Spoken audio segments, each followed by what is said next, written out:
ভাইও একটা কথা বলি, শুনে রাখুন, বাস্তবের সাথে মিলিয়ে দেখুন। সকাল থেকে সন্ধ্যা পর্যন্ত যার জন্য আপনি কষ্ট করে কামারুজি করতেছেন, সেই সন্ধ্যার পরে আপনাকে ঠিকই আঘাত দিবে। মিলিয়ে নিয়েন ভাইও। মা বাবা ভাই বোনকে তো ছেড়ে চলে আসছেন, নিজে না হয় একা একা থাকেন পরিবার নিয়ে, কিন্তু সেই পরিবার যদি আপনাকে আঘাত দেয়, কষ্ট দেয়, তখন কার কাছে বলবেন? আর আমরা সেই পুরুষেরা প্রতিদিনই এরকমের নারীদের হাতে নির্যাতন করছি, কিন্তু কাউকে দুঃখটা প্রকাশ করার মতো নয়। আর এমন কেউ নাইও যে কাউকে বলবো মনের কথাটা, মনের দুঃখটা। কি করব, অসহায় তো, দুনিয়ায় এখন এরকমও হয়ে গেছে।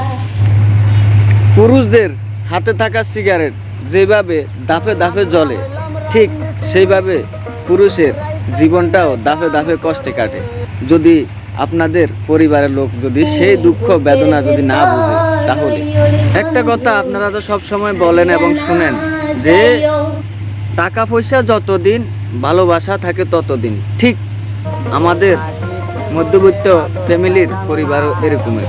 টাকা না থাকলে আপনাকে কেউ ভালোবাসবে না, টাকা আছে তো আপনার কাছে সবই আছে। টাকা ছাড়া আজকালকার দুনিয়ায় কিছুই পাওয়া যায় না।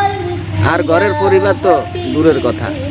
আবার সব পরিবার কিন্তু একরকম না, সব মেয়েরাও কিন্তু একরকম না, কেউ মাইন্ডে নেবেন না। আমি সবাইকে বলি নাই, কিছু কিছু ফ্যামিলির মানুষদেরকে বলছি কথাগুলো বুঝার জন্য। সবাই কষ্ট করে পেজটাকে ফলো করবেন, ইউটিউব চ্যানেল হলে সাবস্ক্রাইব করবেন। ধন্যবাদ। দেখা হচ্ছে পরের অন্য ভিডিওতে। ততক্ষণ পর্যন্ত সবাই সুস্থ থাকুন, ভালো থাকুন। আল্লাহ হাফেজ।